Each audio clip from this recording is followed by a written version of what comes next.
what's the range? Basically, you're looking on this one. She's got a smaller battery, so about 120 kilometers. Well, basically, this is the first time she's charging today, and we've been out for like, I don't know, 5 hours. About an hour. About an hour, give you a full charge. These things, they use these chargers, and I was just telling her it's quite fast. It's ridiculously fast considering, considering when you're thinking about it, right?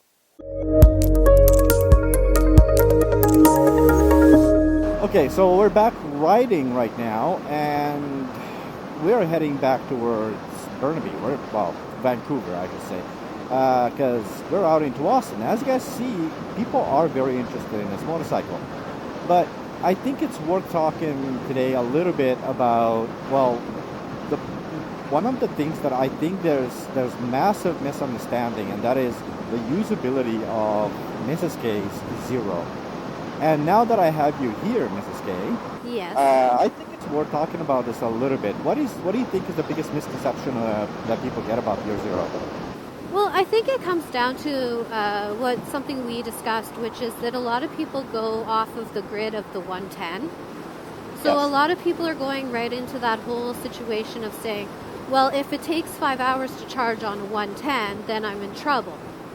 Right. And if they have the fast charger like I do with the J1772, it doesn't take that long. I mean, I recouped like 60% of my battery, just under 60% of my battery, in 43 minutes, which is not a long time when you think about it. I agree. Most people get really wonky when they talk about this stuff, because one of the biggest things is, well, I would not buy an electric vehicle because it just simply takes too long to charge.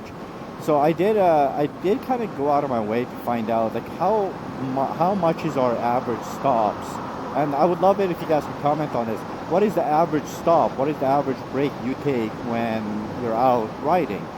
And the consensus that came back was amazing to me, because most people say they'll ride for about an hour and a half, 2 hours, and then they'll take like a half an hour to an hour break. Now, I understand that this doesn't apply to everybody. I'm not, blind to that, all the data I collected anyway.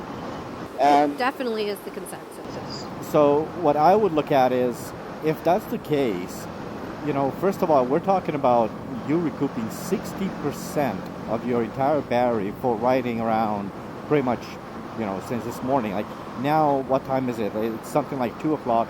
So basically, we've been riding around for about 5 hours today. Had a heck of an adventure. You finally charged up about 5 hours later, and even then you only did a 60% charge with about 40 minutes. So, again, is there a limiting factor? I think when people look at your bike, like you said, they're looking at the 110 as a guide. A guide. Using a 110 regular outlet that you have in your house, it is possible, but I think that's great to use like overnight. After you get home, you can use that. In other words, you don't have to put in like a something 72 into your house, or a 220 charger into your house. No, not for this. I mean, but don't forget, this is a 7.2 kilowatt battery. So Okay. This is the smaller battery, so it is a little bit faster when it comes to recouping when you think about it, right? Fair enough, but it also takes you that much further if you have the 40.4. Yes. So basically just stop less. But I think our point here is that when people are saying, well, I don't know, with regards to charging and all this stuff, first things first, download this app called PlugShare. Now, it's a free app. It's a free app, and it kind of gives you an idea whereabouts are all the J1772 chargers. Yeah, because you can customize it to tell you what kind of chargers you want to know about. Right, and if you look at that app, it's going to show you how many chargers there are. Now, in your case, you took 42 minutes to do 60% charge, but you don't have to, because realistically, in the last stop we took, you were at like 60-something%. We were there for about 15 or 20 minutes.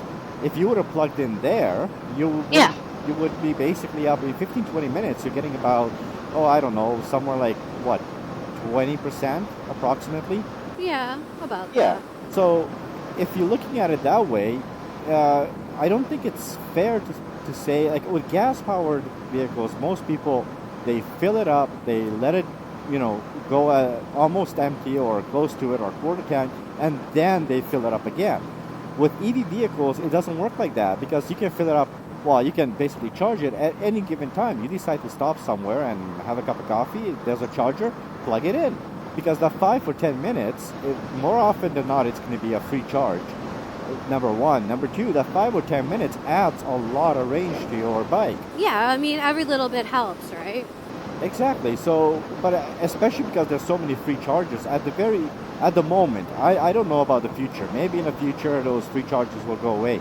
But even if you have to pay for it, by far electric vehicles are just 1,000 times cheaper on fuel. They are ridiculously cheaper on maintenance. It's just unbelievable how much more efficient electric vehicles are. So when people are asking us about all these questions about, your zero, and they're making some comments, the comments more often than not kind of reflect on how much research has been done, or they're not listening to what we're saying, right? Because there's a lot more to it than just, it's a battery and it needs to be charged. I know, for example, with my car, I don't go out and charge it every time it gets to 10%. I go out and charge it whenever it's convenient. If I go out to McDonald's or Tim Hortons or... Well, normally you don't do it there. Normally I don't do it there because my car has a stupid amount of range, but I can. And actually that's not true. I have done it. I've done it with you before. No, I'm just saying normally. Normally, yeah. But if you're going to go to McDonald's, I know you charge up your bike. Yes. Well, I mean, because for you have the infrastructure available to you, so that's why you don't like taking up the regular chargers.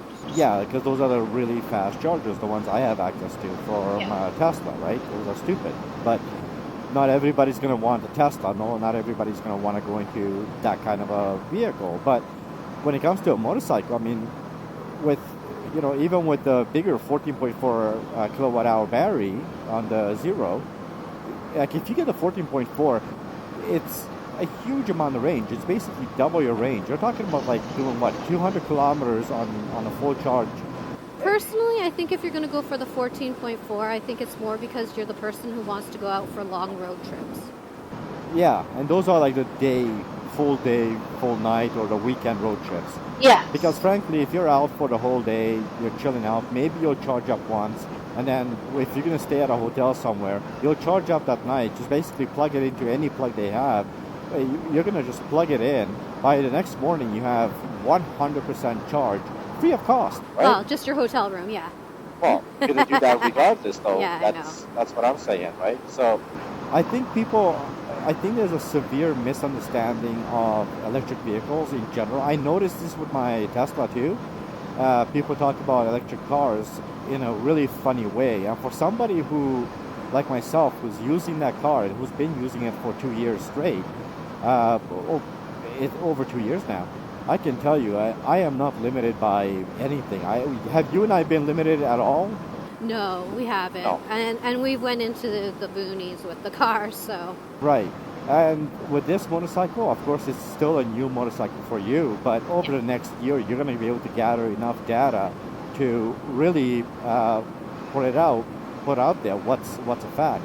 But in your case, since you have it, since you've been riding it, have you ever gotten to that point where you have range anxiety? No. Have you ever gotten to the point where you can't find a charger? Not yet.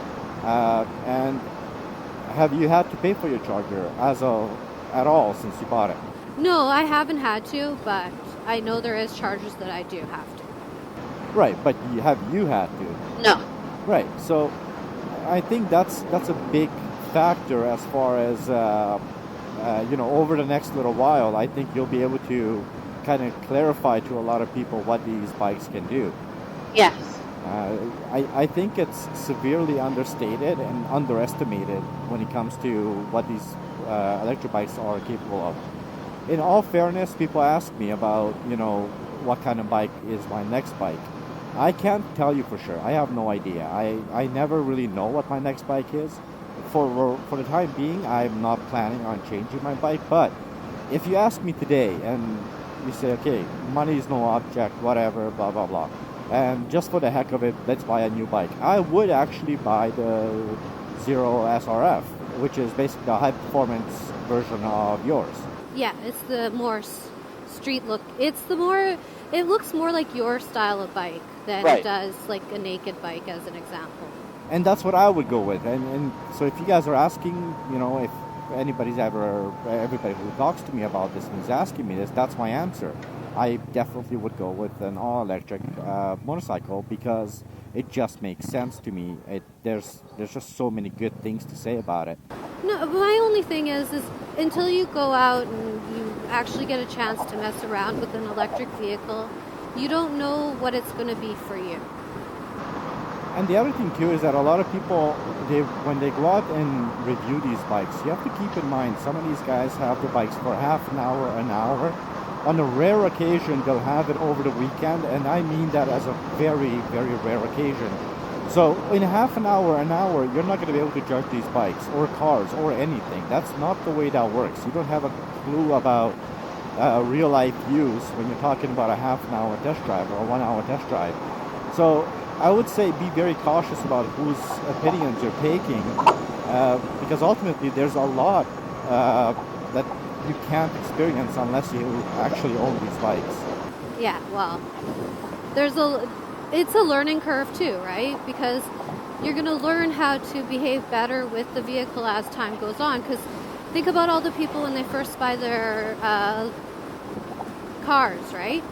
Okay. And they're not used to the one pedal system. So they're doing a lot of heavy braking or they're doing a lot of heavy acceleration.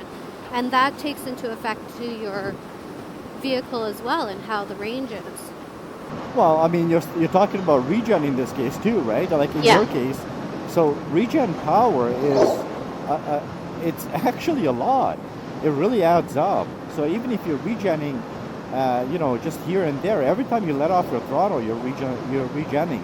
And if you let off your throttle, if you think about how often you let off your throttle, even if that thing adds 0.1%, in a 2-hour ride, you added like 3-4%, right? And that's pure energy that just basically came back into your bike with zero input from you as far as, you didn't plug it in or anything. That's pure free energy. So with all that said, thank you very much for watching. I don't know when this video is going to be coming out, but hopefully by this time we're very close to that 3,000, if not past the 3,000 subscribers. So please, please, please support the channel by hitting the subscribe button, giving that button, that little like button, a little hit, and with comments. We love hearing your comments. We love hearing your questions. Comments. More and more comments, please. More and more comments, exactly. All right, that's it. We're done for today. We're going to go home, do some Netflix and chill, and that's it. Have yourselves a wonderful day. Please don't forget to ride safe, stay safe. And love, ride, explore, please. Goodbye. Bye.